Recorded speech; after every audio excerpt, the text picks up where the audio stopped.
Keep yourself in the loop of everything football on the Golden State Media Concepts Football Podcast. The latest news on and off the field, be it college football, Big Ten, SEC, Big 12, Pac-12, ACC to the NFL. We've got you covered. Listen to the Golden State Media Concepts Football Podcast.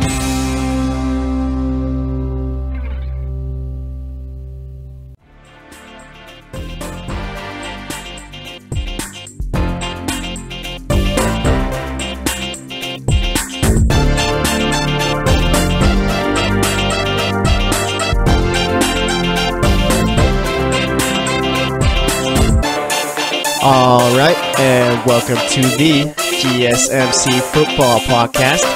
This episode is brought to you by the GSMC Podcast Network, and as always, I'm your host, Jesse Tapia, and now that we've got Wild Card Weekend finished, and what a weekend it was, I got a bunch of stuff to talk about now. We're going to be talking about the Falcons and Rams game, obviously. This is how the show's going to go. Let me plan it out for you guys.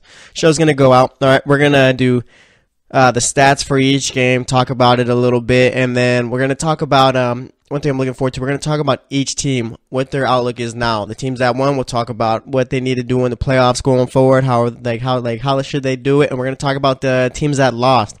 We're going to talk about what's next for them, what do they have to do in the offseason, pretty much what they need to do in order to be back in the playoffs next season. So we'll be doing that. We're also going to talk about in the third segment, going to talk about the teams who didn't play. Going to talk about the Pats. Going to talk about the Steelers. Antonio Brown's back practicing. We're going to talk about the Vikings. And we're going to talk about the Eagles, what they could do with Nick Foles if they have any shot against the Falcons.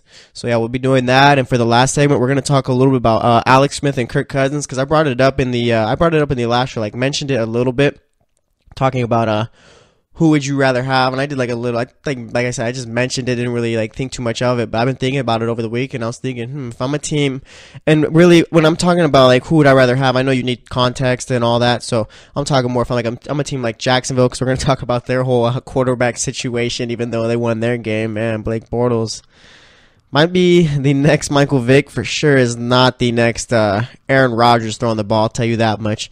But yeah, we'll be talking about Alex Smith, Kirk Cousins for your good team. Say your team like Jacksonville. I mean, who do you go for? Do you go for the guy who you're going to have to pay a bunch of money, or do you go for the guy who you know is not as good as the other guy, but he's not going to lose you a game? So we'll talk about that. We'll talk about other teams that need quarterbacks as far as that Alex Smith and Kirk Cousins argument goes. And I think I might have changed my pick for the national title game going on today, which is Monday, between the Georgia Bulldogs and Alabama Crimson Tide. I was leaning towards Alabama on Friday, but you know what? I might have changed my mind. I might not have. So I'm going to talk a little bit more about it. I think I might have been undervaluing Georgia a little bit, but like I said, we'll be finishing up the show with that and Alex Smith and Kirk Cousins. So let's just get into it right now. Let's start off with the NFC. For the first segment, we're going to do the NFC Wild Card games. Next segment, we're going to do the AFC Wild Card games. So let's just jump right into it. All right, so you had Atlanta. They faced off with LA. Atlanta won that one 26-13. Matt Ryan completed 21 out of his 30 passes, had 218 yards, 1 touchdown. Devontae Freeman had 18 carries, 66 yards, 1 touchdown. Tevin Coleman had 14 carries, 40 yards, no touchdowns. Julio Jones, big game from him. 9 receptions, 94 yards, and a touchdown. Mohamed Sanu, 4 receptions for 75 yards. As for those LA Rams, first playoff game for most of them.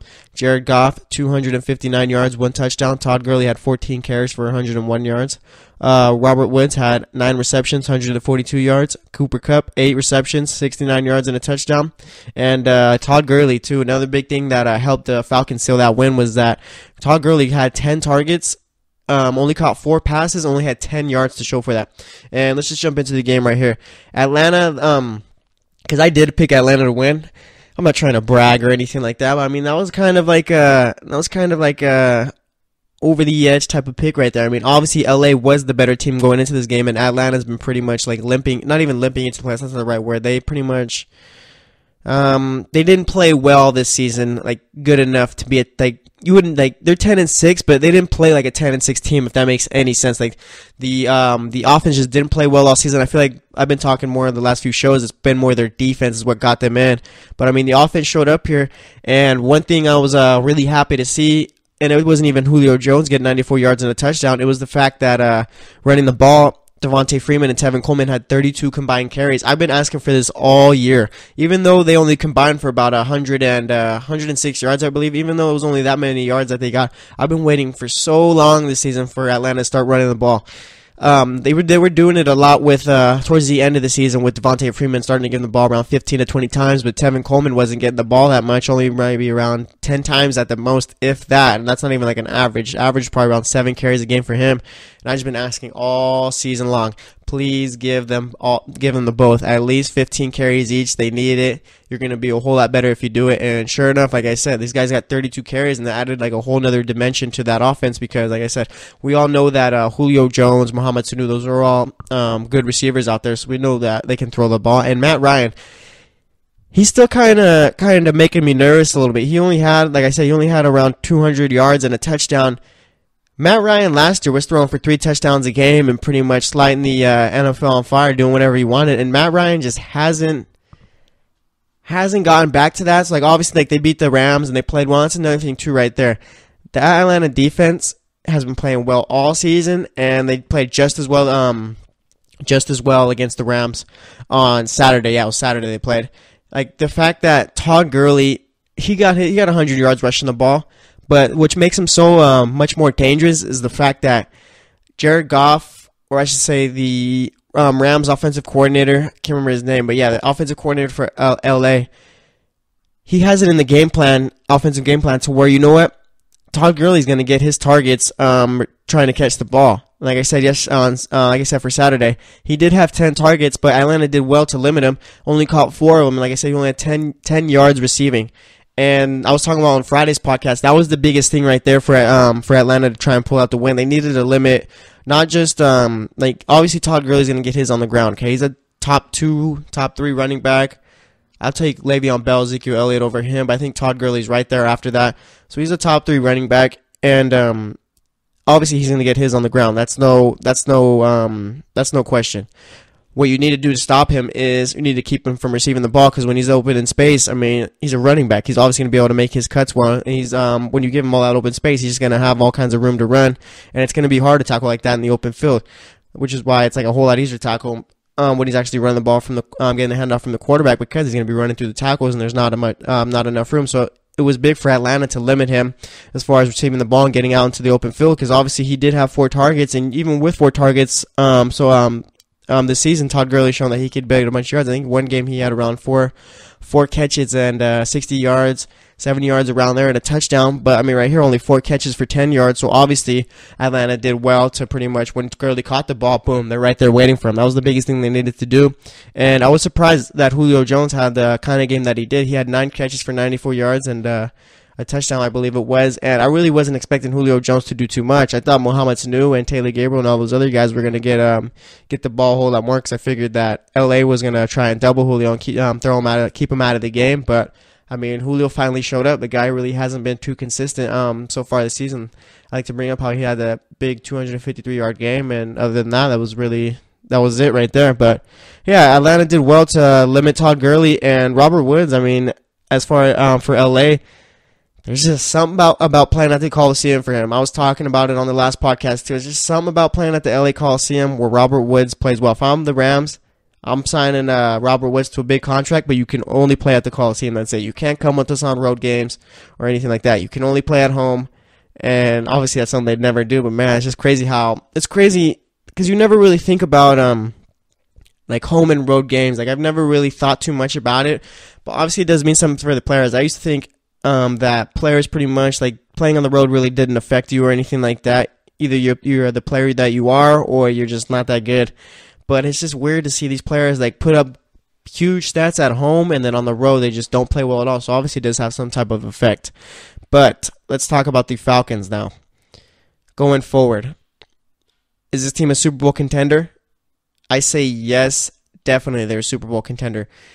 The Falcons, I think, might be the team to be in the NFC right now. And I know I might be jumping the gun, being a prisoner of the moment right now, but for them to beat the Rams the way that they did, 26-13, defense played well, offense showed up. I mean, next week they got Philly, and I'll talk more about Atlanta right now, but I mean, Atlanta, they should have no problem beating Philly if we're being honest here. I mean, Philly's a good team. They got a good team around Nick Foles, but Nick Foles has no Carson Wentz, and I just don't think they're going to be able to get the job done against the Falcons.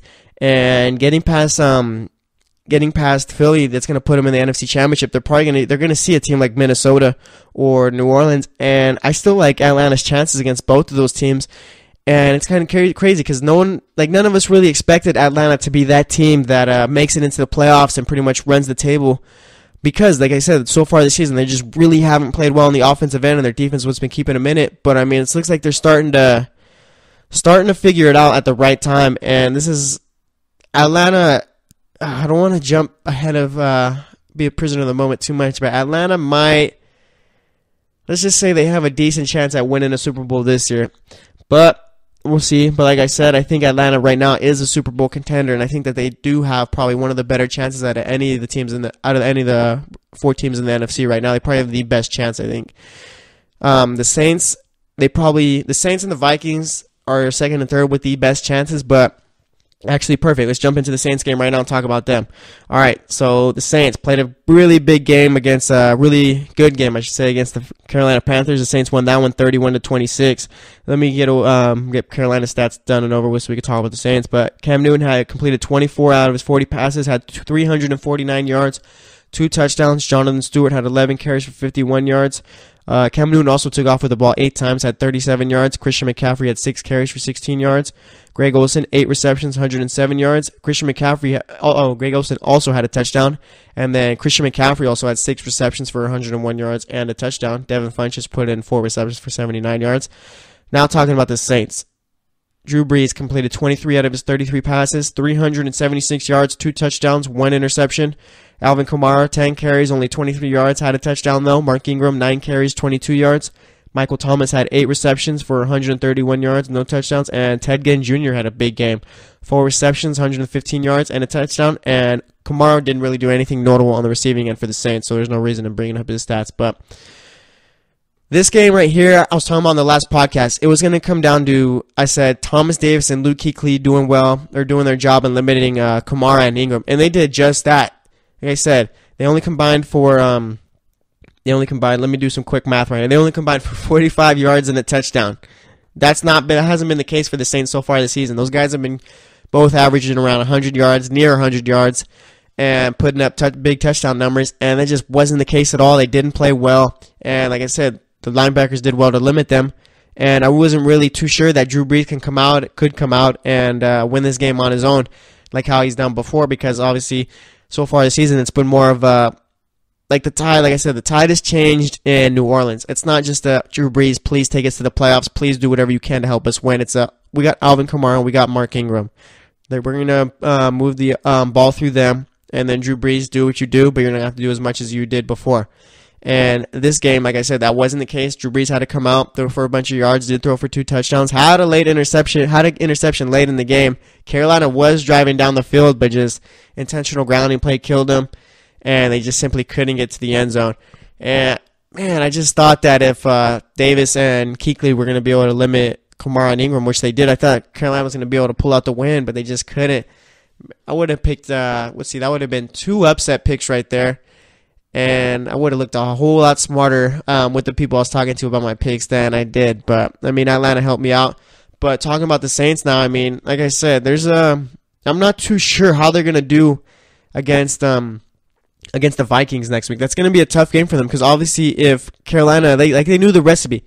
All right, stopping the Saints, you're going to have to limit Kamara and Ingram. That's no question. All right, obviously Drew Brees is going to go out there. You're going to have to figure out a way to limit him too. But if you want to have the best opportunity to win the game, it goes through stopping Kamara and Ingram. And the Vikings, I think they have a better, I think, but they do have a better defense than the Panthers.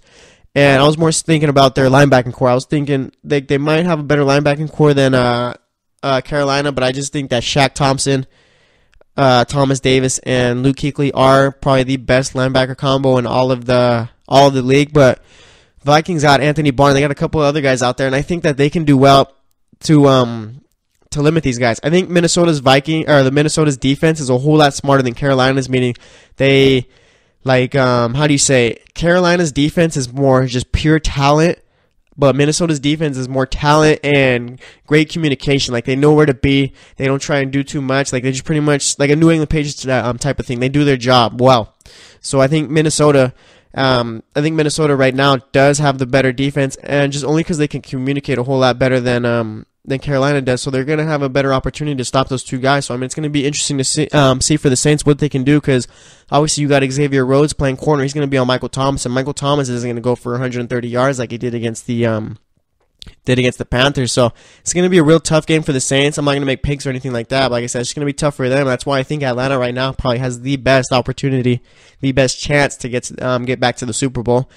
And as for those two teams who lost, Carolina and LA, let's talk about LA first. All right, LA is going to be a good team for years to come. There's no doubt about it. All right, the biggest problem for them in this playoff game was that they're just too young. They haven't been in that spotlight before. They don't know what it's like to play under the lights in the LA Coliseum in a playoff game against the Super Bowl runner-ups. All right, they just never. That's the biggest reason why I picked Atlanta last week, is because I thought the moment was going to be too big for the Rams, and they just simply weren't going to be able to get the job done. And sure enough, they weren't.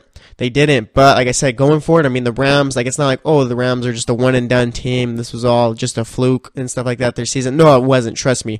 The Rams are going to be back next year, and they're going to be just as good. They need to pick up probably another receiver, number one receiver, because I like Robert Woods and I like Cooper Kupp.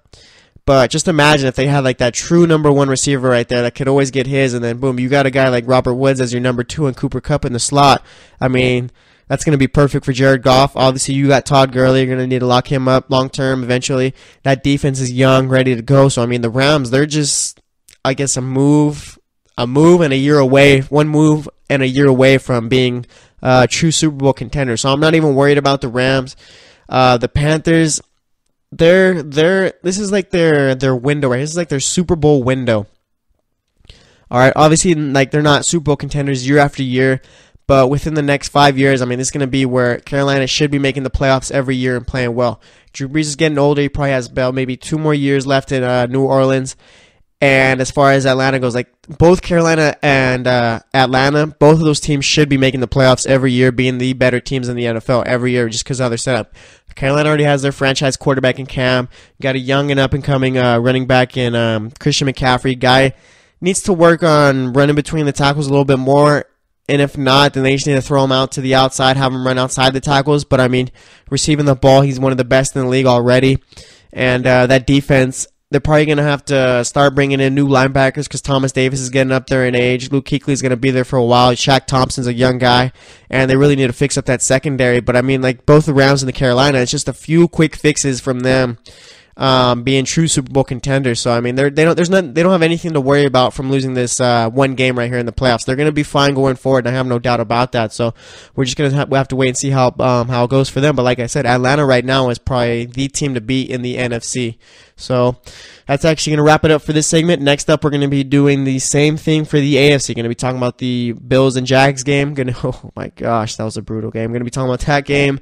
Going to be talking about the Titans and Chiefs game. I got a lot to say about that one. And like I said, we're going to be talking about each team going forward and what they got to do. So stay tuned, and we'll be right back.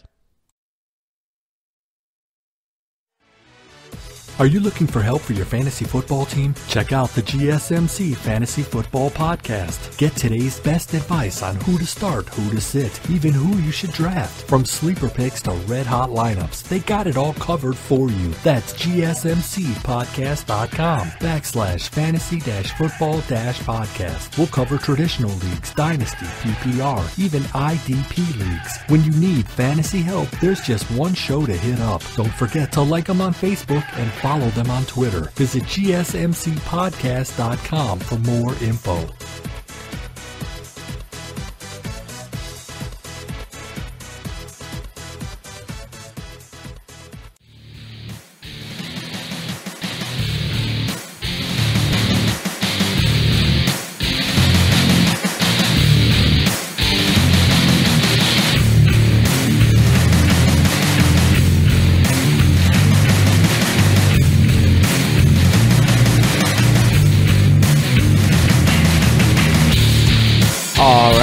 And welcome back to to the GSMC Football Podcast.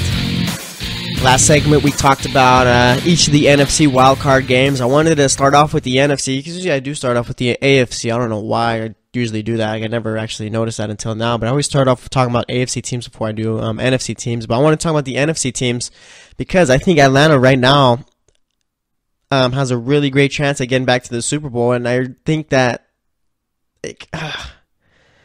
I'm not going to make my picks or anything like that, but if I had to give it away, I think Atlanta is going to get back to the Super Bowl. But, I mean, we got to go week to week with this. I change my mind all the time. You've noticed that as I've done the podcast, I've been doing this for almost 3 months. It's been a fast 3 months doing the podcast. It's been really fun. But, like I said, you've noticed, if you've listened, you've had to have noticed. I change my mind a lot. It is what it is. It's sports. I feel like sports is the only place where you can just say one thing one week and then change your mind the next week, because it's like a flowing thing. It's forever flowing. So that's how I feel about that. Falcons got a good chance going back to the Super Bowl. Rams, Panthers, don't worry. You guys are going to be good teams going forward. Should be Super Bowl contenders year after year.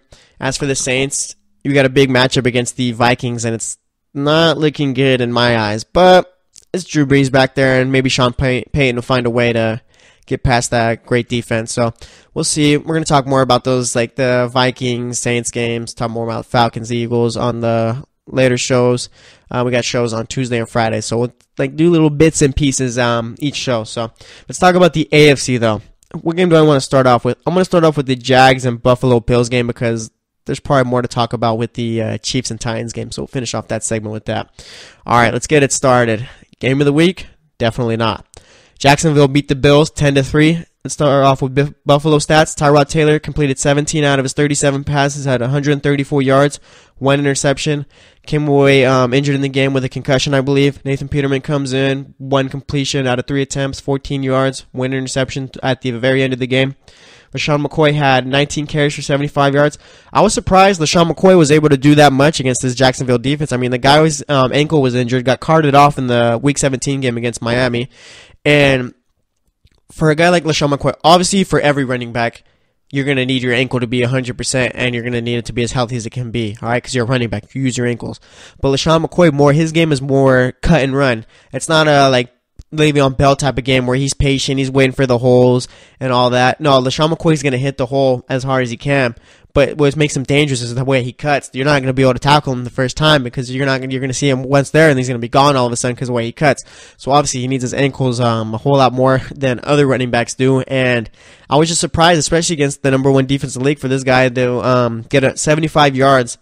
Yeah, come up with 75 yards on the ground when, his ankle was hurt. And he also had 6 receptions for 44 yards. So, with a hurt ankle, this guy pretty much did whatever he could for this team. But, they simply just couldn't get anything going on offense. I think I predicted last week that the game would finish 17-3. And I was just a Jacksonville touchdown away from that happening. As for Jacksonville, these are going to be fun stats to read here. Blake Bortles, 12 completions, 23 attempts, 87 yards, 1 touchdown. Also had 10 carries for 88 yards. The guy took off with the ball 10 times and had more yards on the ground than he did through the air. Oh, I have a lot to say about you, Blake Bortles. Leonard Fournette, 21 carries, 57 yards. Also had 3 receptions for 21 yards. D.D. Westbrook, 5 receptions for 48 yards. That was obviously Jacksonville's leading receiver. But, yeah, so this game finished 10-3. Let's talk about both teams now. How do we feel about them? About Jacksonville, I'm kind of worried. The old Blake Bortles is back. And Blake Bortles wasn't playing this bad. Blake Bortles had 3 games in a row where he just has played terrible.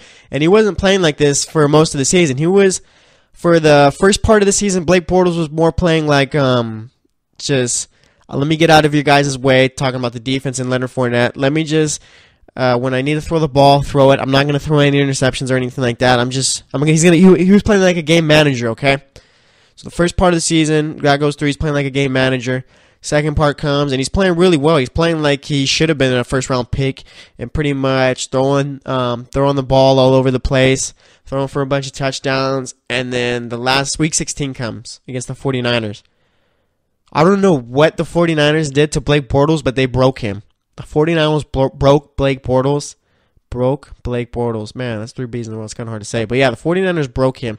Okay, because he played poorly against them. The Titans game plays extremely poorly against them. And in the Bills game, Bills got a good defense, but their defense is not that good.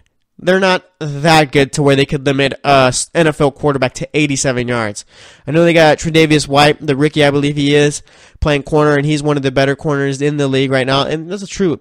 The young cornerbacks that are starting to come into the league from last year, this year, and the year before last year, like guys like Jalen Ramsey and all those guys, they're really good. Marshawn Lattimore, rookie, already a top 5 cornerback. I'm not sure if it's just because before we really didn't have too many good quarterbacks, but these young guys coming in are playing lights out. So they've been playing really well, and like I said, just with Blake Bortles, like I said, that Buffalo defense just isn't. I don't think they're that good to where you just throw for 87 yards. So I think right now heading into Pittsburgh, it's just difficult to see how they can beat Pittsburgh. Obviously, Pittsburgh's defense isn't as good as Buffalo's, but I just really don't see how Jacksonville can sustain this going forward, because they've been playing all year where their defense and Leonard Fournette keeps them in the game. The defense does well enough to where, you know what, they might pick up a touchdown or score a touchdown and come up with a bunch of interceptions and forced fumbles. And Calais Campbell, it was crazy to see. He made All-Pro first team as a edge rusher and made All-Pro second team in the NFL as an interior lineman. I can't remember the last time that's ever happened, if it's ever happened. So, I mean, going forward, Jacksonville Blake Bortles just needs to figure it out. You can't be rushing for 88 yards and throwing for 87. That's not acceptable. So Blake Bortles, figure it out. All right, Leonard Fournette needs to step his game up. And you know, maybe I'm just underrating the Buffalo Bills defense too. Maybe they are that good, but I don't know. Like, if Buffalo is that good, then they're one of the better defenses in the league. But either way, talking about the Bills now, they couldn't get anything going on offense. And they, like, in the offseason, the draft, they have a lot to do. Otherwise, when the next season comes up, they're not going to be a good team. All right, you got LaShawn McCoy, top 5 running back. Let's see. I said I'll go Bell, Ezekiel Elliott, and then Gurley. I'll throw him LaShawn McCoy right after that. Boom. We already got 4 running backs. Eventually, we're going to find that 5th running back so I could come up with my top 5 finally. But, yeah, LaShawn McCoy, top 5 running back, top 4 running back, whatever you want to call it. And obviously, there's no problem at the running back position. All right? But Kelvin Benjamin, that's not the answer. I'll tell you that much. All right? Those other guys that they drafted, not looking like they're going to be the answer. Tyrod Taylor, he's not going to be back next year. Nathan Peterman, that's not going to win you games right there. I promise you that. So Buffalo's going to have a pick in the 20s, probably around 22, 23, I believe, 21. I'm not sure how it works out. But, yeah, so Buffalo, I mean, they might be in some big trouble. They might jump into another playoff drought. And I know the fans don't want to go through that, but they might hit another playoff drought. I don't see, obviously they're getting rid of Tyrod Taylor, and I understand that. They just don't think he's the guy. That's fine. But, like, it's just the wide receiver core. I don't. Kelvin Benjamin, like, he had one really good year with Cam Newton. I think it was his rookie year. We had over 100 receptions and 1,000 yards, or near 100 receptions. I know he had 1,000 yards for sure. Then he got hurt and got overweight, so he's been trying to work his way back from that. And I just don't think Kelvin Benjamin, he's not going to be the receiver we all thought he'd be, like the top 5 or top 10 receiver. But he's gonna build a nice little NFL career for himself. Okay, he's gonna do that. But that's not a number 1 receiver on your team. I think Buffalo might need to start looking for a tight end too. Nick O'Leary might be able to take over for Charles Clay eventually, because Nick O'Leary has been playing well so far this season. But, I mean, Buffalo has a lot to do on that offensive end. And you're going to be losing Kyle Williams on the defensive end too, at defensive tackle. But at least you got a guy like Tre'Davious White playing corner right there. You're set right there. So, I mean, they're getting older on defense. So, I mean, for all these teams, for the teams that lost, the 4 teams that lost this weekend, I think Buffalo is the one that's in the most trouble of not making the playoffs next year. So they just really got a lot to do on the offensive end as far as the draft and free agency goes. Maybe, you know what? I'll save what I was going to say for the last segment. I'll stop right there. Buffalo, they got a lot to do on offense, and they need to fix up some eventual holes on defense. Pretty much have the replacements ready for the guys who are getting older. They need to start doing that. So we'll see about that. But let's talk about this Tennessee Titans and Chiefs game. Oh boy. Typical Chiefs. Am I right? Tennessee won this game 22-21. Marcus Mariota had completed 19 out of his 31 passes, had 205 yards, 2 touchdowns, 1 interception. Derrick Henry had 23 carries, 156 yards, 1 touchdown. Goodbye, DeMarco Murray. You're gone. Good luck finding a new team next year, because Derrick Henry, as he should have been all season, is going to be the lead back next year. I mean, this guy is like the perfect combination of quickness, speed, and power. Like, he's probably what Trent Richardson should have been. And poor Trent Richardson, man. Guy could not see a hole to save his life. But Derrick Henry, like I said, Derrick Henry is going to be a top running back in the next few years. Not top 5 or anything like that, because Le'Veon Bell, Ezekiel Elliott, Todd Gurley, LaShawn McCoy, and whoever I think to have at number 5. Would it be Jordan Howard? Would that be my number 5 running back? All right, take a break real quick. Let's go through each division and their running backs. AFC East, LaShawn McCoy. That's it. AFC South, Derrick Henry's in there. Lamar Miller, he's not top 5, I don't think. Colts haven't had a running back since Endron James left. And I'm not trying to knock Frank Ware, guys, he's old. And who else is... Oh, yeah, Leonard Fournette. That might be the 5th right there. So let's put Leonard Fournette at number 5 right now, and he's a rookie. Let's go AFC West. Marshawn Lynch, no. Melvin Gordon. Boom, new number 5 right there. Let's go Denver. They don't got a running back. CJ Anderson, but he's not top 5 for sure. Chiefs, Kareem Hunt. No, not yet. He's good, but not yet. AFC North, Le'Veon Bell, like I said. No one from the Ravens. Joe Mixon, no, from Cincinnati. And then, oh yeah, the Browns. Browns don't have any top 5. The Browns don't even have any top 15 players, top 20 players at any position. Let's go NFC West. Seattle hasn't had a running back since Marshawn left. Carlos Hyde's good, but he's not top 5. Todd Gurley, I said he's 3. And Cardinals, David Johnson. Boom, new number 5, David Johnson. All right, let's go NFC East. Ezekiel Elliott's in. Giants need a running back. Redskins running backs get hurt too much. Jay Ajayi, nah. Let's see, NFC North. Vikings, Latavius Murray, no. J.K. McKinnon, no. No one from the Packers, no one from the Lions, and no one Jordan Howard. I still take David Johnson over him. NFC South. Devontae Freeman, I'll take David Johnson. McCaffrey, no. Stewart, no. Kamara, no, not yet. I'll take David Johnson over Mark Ingram. What other team plays in the NFC? Oh, yeah, and Doug Martin for sure now. So, all right, David Johnson is our 5th running back. I finally have my top 5. If you've been listening to the show, I've been struggling coming up with a top 5 for running backs, but we just did. So let's get back to this Chiefs and Titans game. You see how we did that right there? Nice little pivot to top 5 running backs, and boom, we're back to the Tennessee Titans and Chiefs game.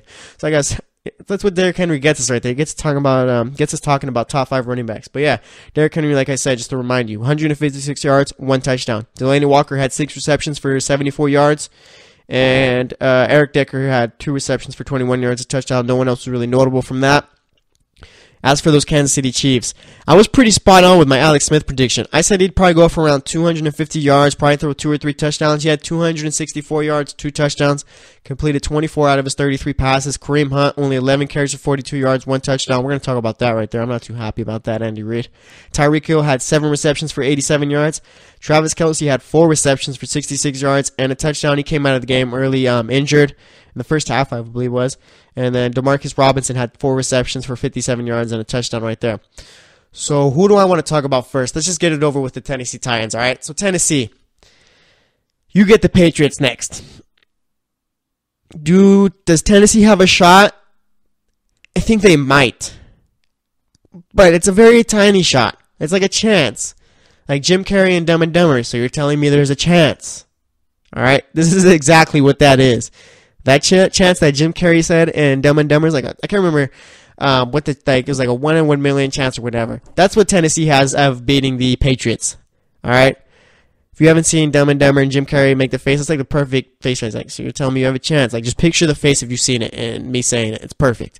All right, going back to the Titans. I mean, they have a really good rush defense. They did well to limit Kareem Hunt. Andy Reid might have played a part in that too. All right.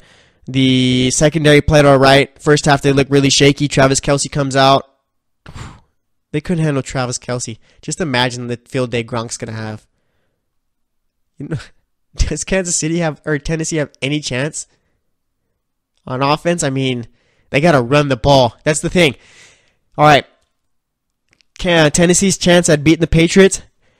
Run. Let's see, how many times did they give the ball to Derrick Henry? 23 times. Gave it to him 30 times in the next game against the Patriots.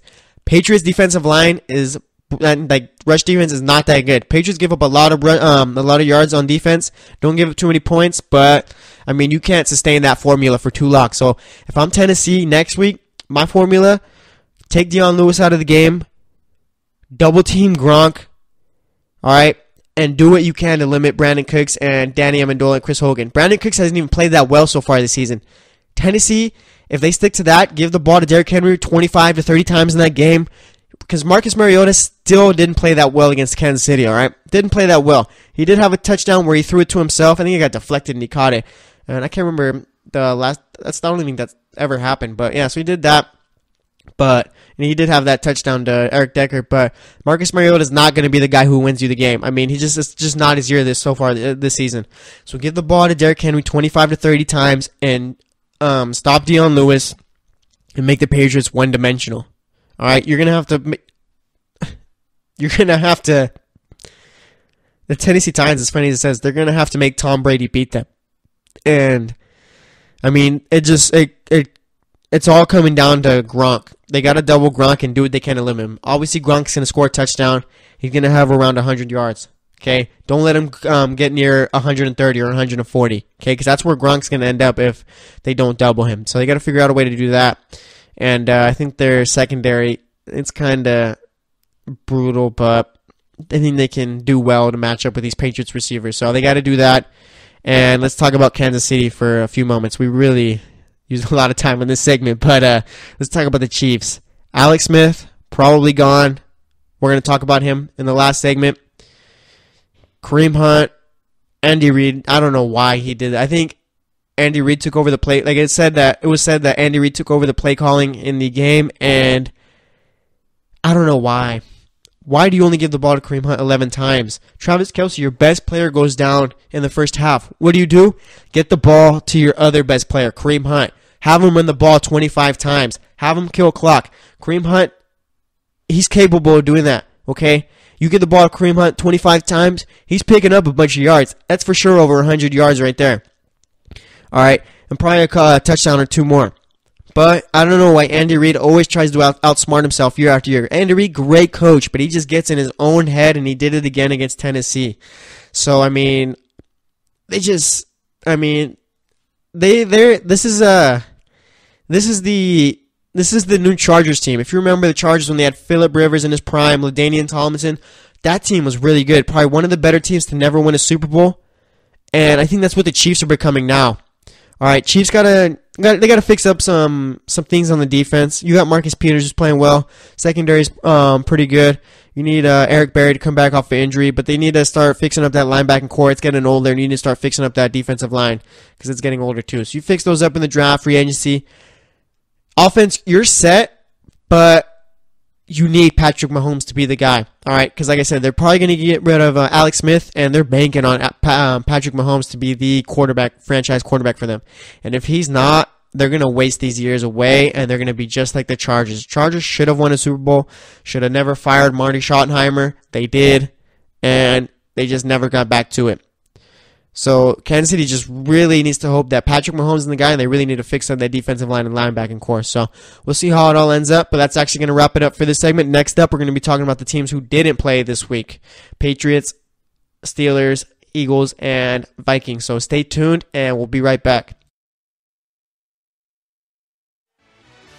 Check out the show that's built on the MMA. From the UFC to extreme cage fighting, they got the fights covered. Check out the GSMC MMA podcast. Get the latest news on past or upcoming fights. Join us as we talk to and about some of the biggest names in the MMA, past, present, and future. When it's the fight game, there's just one show to check out. GSMCpodcast.com/MMA-podcast. Don't forget to like them on Facebook and follow them on Twitter. Visit gsmcpodcast.com for more info.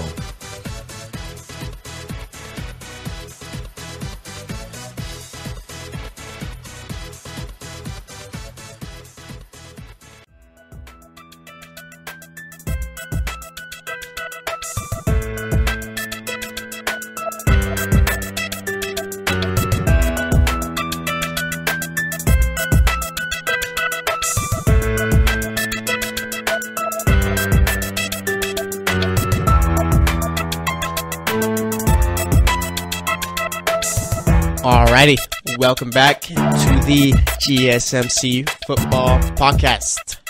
Last segment, we talked about the AFC teams from Wild Card Weekend. Talked about the Bills. They got a lot to fix up on the offense. They got to bring in some younger guys on the defense.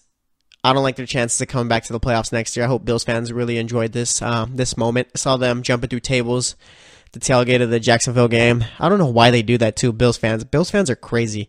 Though, I don't know. Bills fans are just something else. All right, but yeah, the Bills really got to fix up some things in the offseason on offense. Otherwise, they're not going to be back in the playoffs. Kansas City really needs Patrick Mahomes to be the franchise quarterback they think he is. Otherwise, they're in big trouble and they're going to be wasting away this team's years when they should be competing for Super Bowls. That team is good enough to be competing for Super Bowls, but they just simply can't pull it out.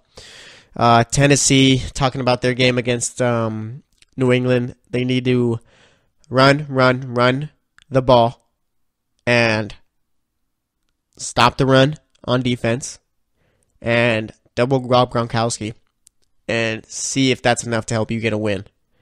You're going to need Tom Brady. You're going to say, hey, Tom Brady, beat us. Throw the ball to Brandon Cooks. Throw the ball to Chris Hogan. Throw the ball to Danny Amendola. All right. Because the Patriots, no one talks about it, obviously, because Tom Brady is like, Tom Brady has developed a career to where it doesn't matter if Deion Lewis is averaging 100 yards a game. It doesn't matter if Rex Burkhead, obviously before he blew out his knee, is scoring 2 touchdowns a game. Tom Brady's stats, if you look at them, they're not that good. Tom Brady's season, like this so far this year, has just been a product of the people around him. Tom Brady is starting to drop. Okay? And you know what? No one has said it. But I'm going to go out here and say it. Tom Brady is not the quarterback that he was. And as much as we all want to think that he's still the best quarterback in the league, which he is still top 3 quarterback in the league right now. He's still playing well, but he's not what we've all saw the last, how long has he been in the league? Since 2001. Let's do some quick math. 17 years right there. So he's starting to drop. Father Time is starting to come for him. All right, Father Time hasn't gotten him yet, but he's calling Tom Brady. Father Time's calling Tom Brady. Tom Brady's trying to ignoring the calls, but eventually Father Time is showing up at Tom Brady's house, and eventually Father Time will have the key to Tom Brady's house. So he's going to get Tom Brady eventually, and Tom Brady's starting to dip. So I mean, Tennessee, like I said, just going back to them, they just got to figure out a way to limit Gronk, stop the run, and pretty much force Tom Brady to turn into the old Tom Brady. Like I said, it sounds crazy, but if you go back and look at the stats, it's not as crazy as you think. All right, so they got to do that. They said Kansas City might be wasting away their prime years right here unless Patrick Mahomes is the guy. And Jacksonville should be a Super Bowl contender, but Blake Bortles is holding them back, so they got to figure that out. But you know what? Let's talk about their game against the Pittsburgh Steelers next week. Let's start off with the Steelers as our team for this segment. Antonio Brown, back at practice.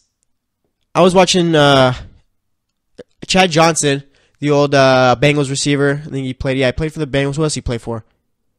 Was it with the Dolphins for training camp? Was it with the Patriots for a couple of seconds? Is that it? Yeah, I think that's it. There had to be one other team, I think. Or was it just those 3 teams? I think it was just those 3 teams, I guess. Remember when Chad Johnson and Terrell Owens were on the same team? Who thought that'd be a good idea? But anyways, getting off topic.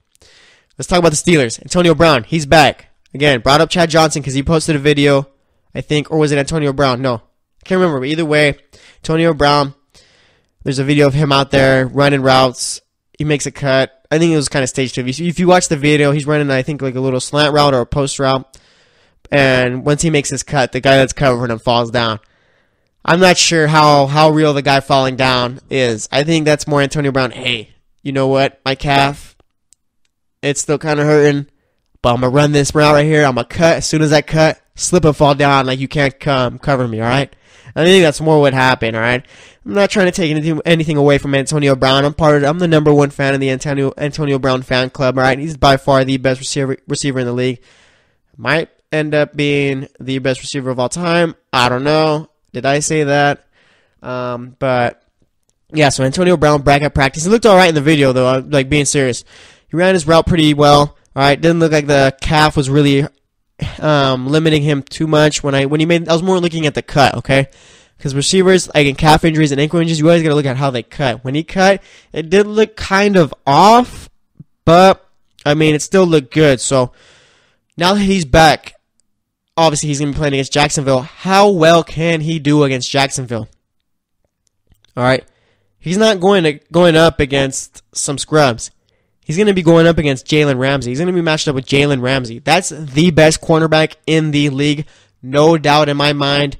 There's really no argument for it. Jalen Ramsey is by far the best cornerback in the league. And you know who the second best cornerback in the league might be? It might be A.J. Bouye. Man, I love saying that name. It's such a cool name, A.J. Bouye. But yeah, A.J. Bouye might be the second best cornerback in the league, if not for Marshawn Lattimore. All right, so that's the matchup to look for in this game. It's not Le'Veon Bell versus the defensive line or the linebackers of Jacksonville. I don't care. I could care less about that matchup.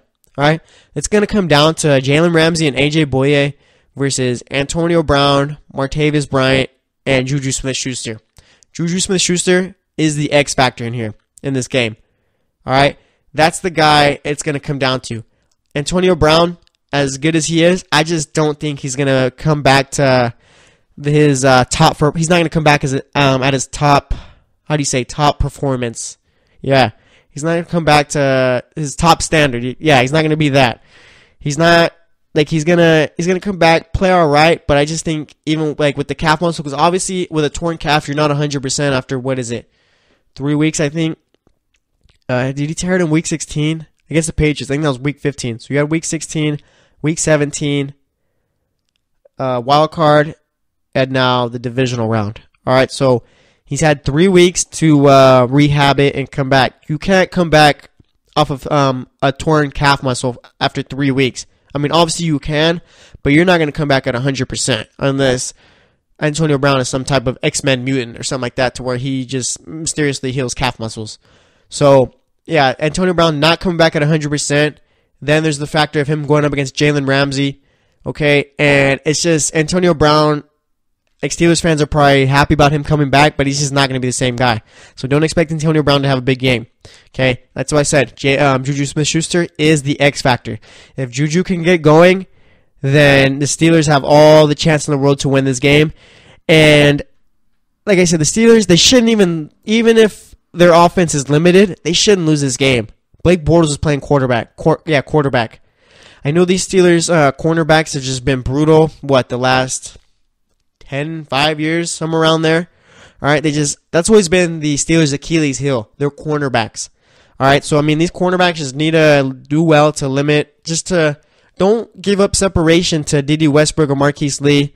All right, keep them out of there. And I think this defensive line and this linebacking core is going to do well to limit Leonard Fournette. TJ Watt's been a monster so far this season. Might win Defensive Player of the Year. Either him, Marshawn Lattimore, or Reuben Foster probably.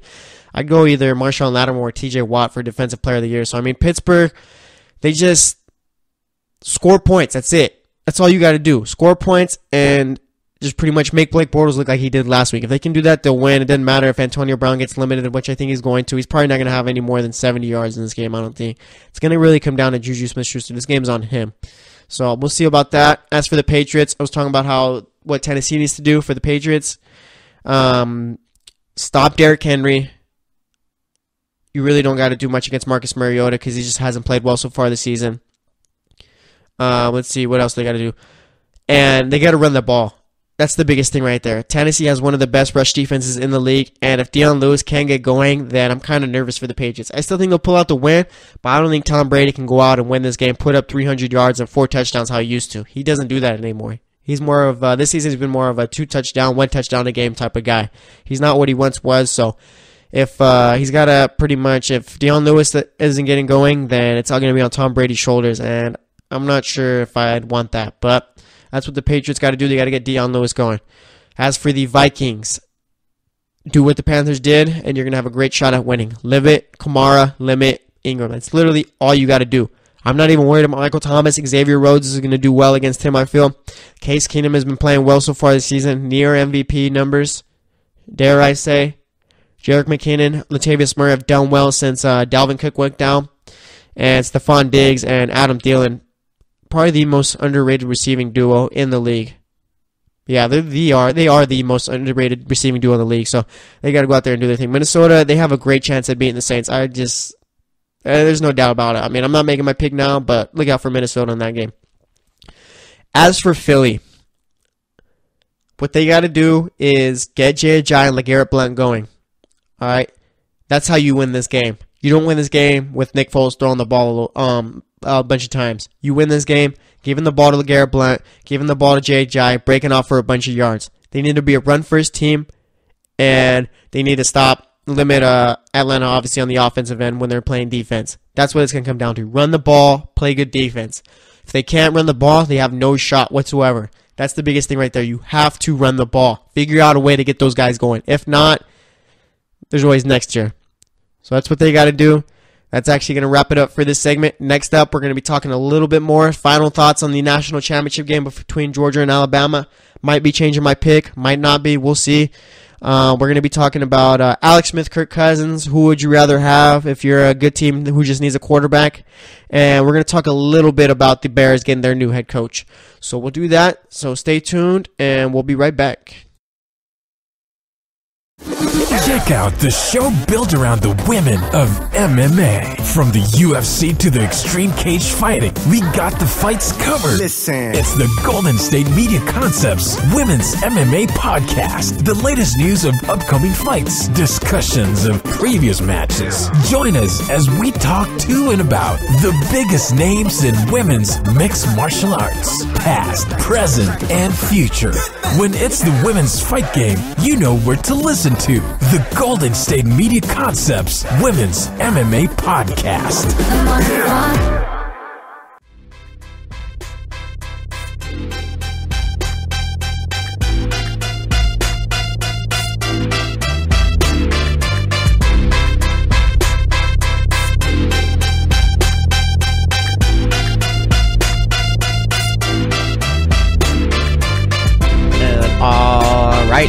Welcome back to the GSMC Football Podcast.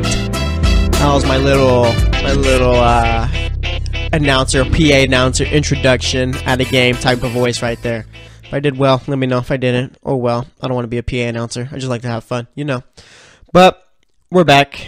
And last segment, we talked about the teams who didn't play. Talked about pretty much what they need to do to be successful this week. Talked about the X factors. Juju Smith-Schuster.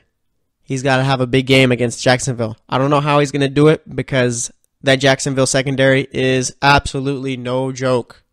They have 2 top 3 cornerbacks. Maybe, yeah, 2 top 3. I'll take AJ Boye over Xavier Rhodes. Minnesota, just limit Kamara and Ingram like Carolina did. You'll be fine. You'll be fine. Trust me. You'll be fine. New England, you got to run the ball. You can't just lean on Tom Brady anymore. You got to figure out a way to run the ball against this really good rush defense in Tennessee. And Philly, you have to run the ball and play defense. Do not put the game in Nick Foles' hands because it's not going to work out that way. Doug Peterson, don't overthink it. Okay?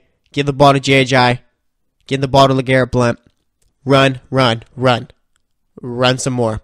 Then after you're done running some more, run a lot more. After that, run a bunch more. That's it. That's what it's going to take to win. All right? Because Philly, people are probably going into this game with Atlanta and Philly thinking Philly has no chance. That's not the case. Philly's not a bad team. Okay? Philly, obviously, Carson Wentz was a big part of that team and them going, what was it? They were, 13-1 before he blew out his knee? All right? Carson Wentz played, what did Philly finish? Did Philly finish 14-2 or 15-1? They finished 14-2, I think. I gotta double check that.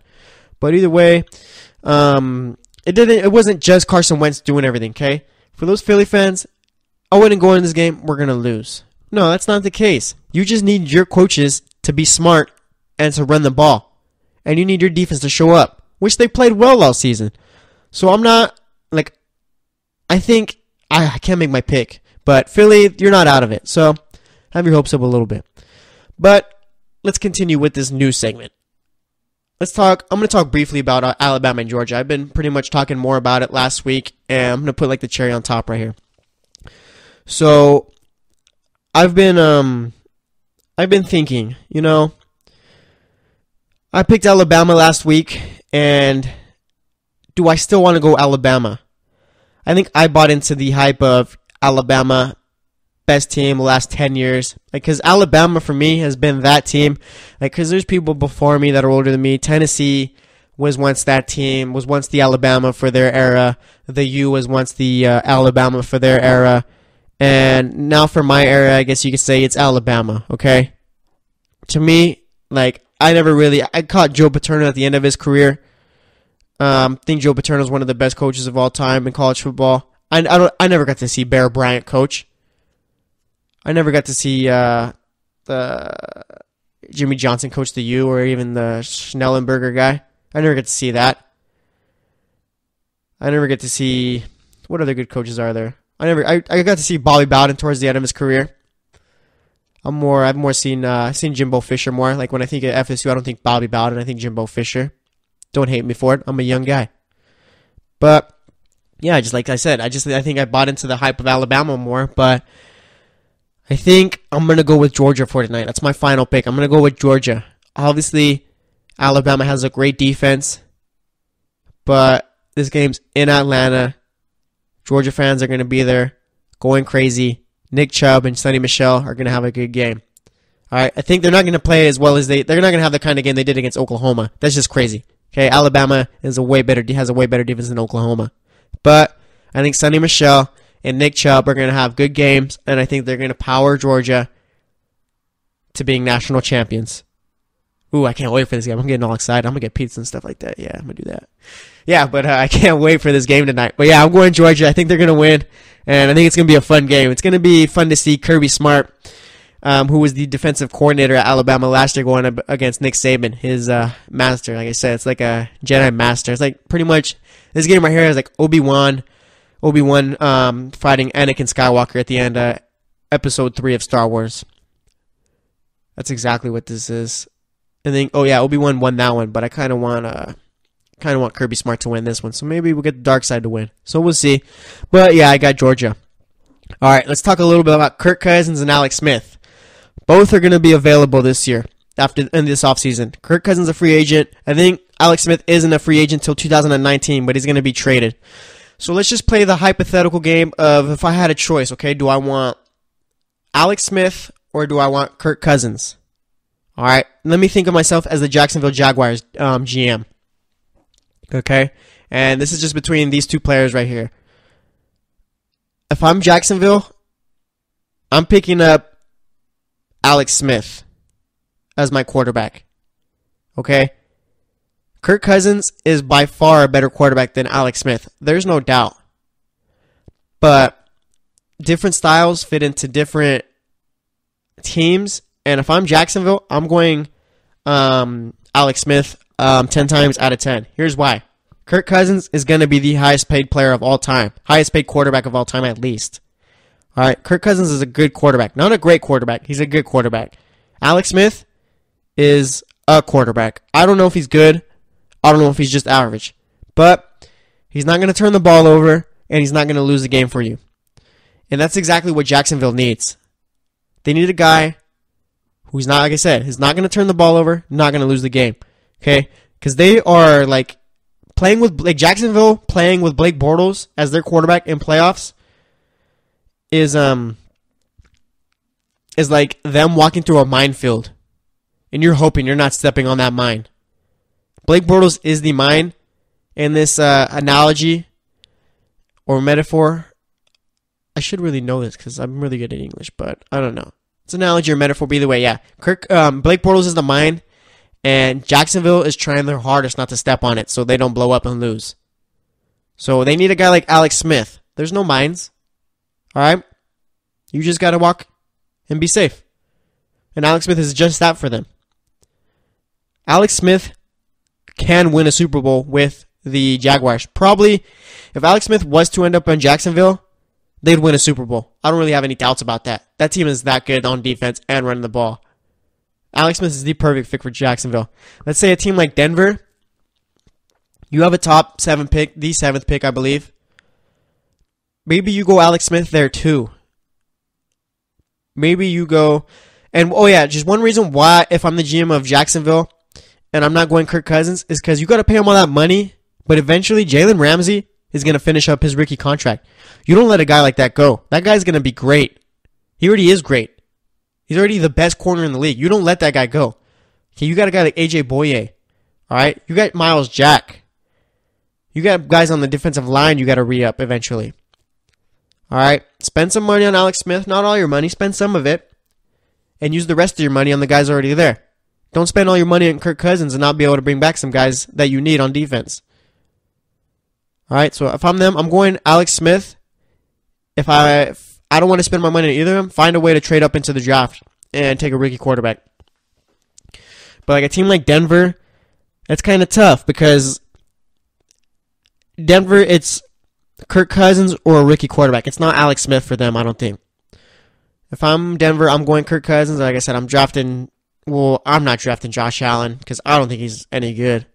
John Elway's going to mess up another pick right there if he takes Allen, but that's besides the point. Unless he takes Baker Mayfield, but I don't think John Elway's going to take Mayfield. But, if I'm Denver and I'm choosing between Alex Smith and Kirk Cousins, I'm going Kirk Cousins because Kirk Cousins is going to make my players better. All right? You got Emmanuel Sanders, Demaryius Thomas there. You got a aging defense who I think the biggest problem with Denver's defense was that no matter what they did, they weren't going to win because that team couldn't put up more than 10 points. So, I mean, you bring in a guy like Kirk Cousins, that's a playoff team right there. No doubt. No doubt. What other teams need quarterbacks? I don't know. But, yeah, if I'm, like, it's different situations. It's kind of weird how the NFL works. I mean, now you got to think of it as you get older and mature. You got to think of it, you know what, there's money to it. This is a business. You got to think, who's cheaper?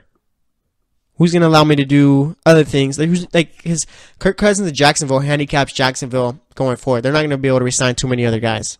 So, if I'm them, I'm taking Smith. If I'm Denver, I'm taking Cousins. That's all I got to say about that. Now let's talk about the Bears. They finally got their head coach. Chiefs offensive coordinator Matt, is it Nagy or Nagy? It's Nagy. I'm going to go with Matt Nagy. So Matt Nagy, new head coach of the Bears. I like this. The Chiefs have had a solid offense since they've been good these last few years, all right? And I was searching Twitter, seeing what other reporters' analysis had to say about this hire. They said that this is a guy who could help develop Trubisky. And if they think that this is the guy who can help develop Trubisky, then I'm all for it. This is exactly what the Bears needed. They needed a guy they needed an offensive mind. That's exactly what they needed. And that's not even the best part about this hire. The best part about this hire is that he's going to bring back Vic Fangio. Vic Fangio with an F. Fangio. Yeah, so they're bringing him back. That's huge. That's the best thing about them hiring Matt Nagy. Not even Matt Nagy being the new coach. It's him bringing back Vic Fangio. Okay, because this defense is young, and Fangio is one of the best defensive coordinators in the league, I feel. Okay, so he's going to develop this young defense, and they're going to get even better. And when you got an offensive mind like Matt Nagy, all right, I'm excited for the Bears. They're going to win games next season, no doubt. He's going to develop Trubisky. Okay, obviously Matt Nagy, he has to know that they need a receiver. They're going to get a guy like Calvin Ridley in the draft. The Bears are going to be good. Watch out for the Bears next year. I'm really excited about this hire. I was really, this is what it came down to. The Bears needed that good head coaching hire. Okay, they didn't need a Mark Trestman or John Fox, how they did the last couple of years, or last two coaching hires. And I think they finally got it right. And if they did, the Bears are going to be good for years to come. So let's hope they did. But that's all I got to say about that. Really excited for the Bears, but like I said, that's it. That's actually going to wrap up our show. First segment, we talked about the NFC teams from the wild card, talked about the Falcons, how they're a Super Bowl contender, talked about the Saints, how they're going to have some trouble against the Vikings next week, talked about the Panthers and Rams, how they really have nothing to worry about. Just fix up a couple of holes, add a couple of players, and you'll be good. You'll still be Super Bowl contenders going forward. At least the Rams will be. Panthers, they're going to be a playoff team year after year. But, I mean, I don't know. It's kind of weird with the Panthers. As far as we talk about the AFC in the second segment, talked about the Bills, how they're in trouble for next year. I don't think they're going to make the playoffs. They got a lot to do on the offensive end. Let's see. We talked about the Titans, what they got to do against the Patriots, stop the run and run the ball a lot on offense. As far as the Jags and Chiefs go, Chiefs got to hope Patrick Mahomes is the guy. Otherwise, they're just going to waste these prime years that they got with the players they got on offense and defense. And the Jags, good luck with Blake Bortles as your quarterback. Don't step on the mine. We talked about the teams who didn't play in the wild card weekend. Talked about the Steelers. Talked about how Juju Smith-Schuster is the X factor going into Jacksonville, going into Pittsburgh, playing against Jacksonville. Talked about how the Patriots need to run the ball, and if they can't, then they might be in trouble because Tom Brady can't do it on his own anymore. I'll tell you that. Talked about the Vikings, how all you got to do is limit Kamara and Ingram, and I think they'll be able to pull it out. The Vikings. Ooh, I think I know my pick for that game. And talked about the Eagles. Run some more. After that, run a lot more. And then after that, run a bunch more. And then play defense. That's what it's going to take to beat the Falcons. Eagles, like people are thinking they have no shot. That's not the case. They do have a chance. I'll tell you that. All right, and then for this segment, change my pick to Georgia. Nick Chubb, Sonny Michel, going to have good games. Kirby Smart, Anakin Skywalker, going to defeat Obi-Wan Kenobi. It's Nick Saban this time. All right. Talked about Kirk Cousins, Alex Smith. How they're different fits for different teams. If I'm Jacksonville, I'm taking Alex Smith. If I'm Denver, I'm picking up Kirk Cousins. And we finished up talking about the Bears naming Chiefs offensive coordinator Matt Nagy their head coach. I like it.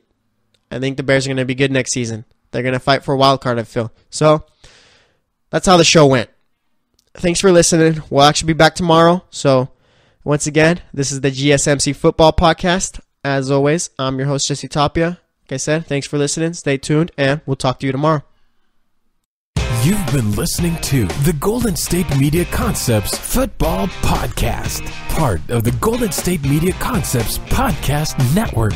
You can find this show and others like it at www.gsmcpodcast.com. Download our podcast on iTunes, Stitcher, SoundCloud, and Google Play. Just type in GSMC to find all the shows from the Golden State Media Concepts Podcast Network, from movies to music, from sports to entertainment, and even weird news. You can also follow us on Twitter and on Facebook. Thank you, and we hope you have enjoyed today's program.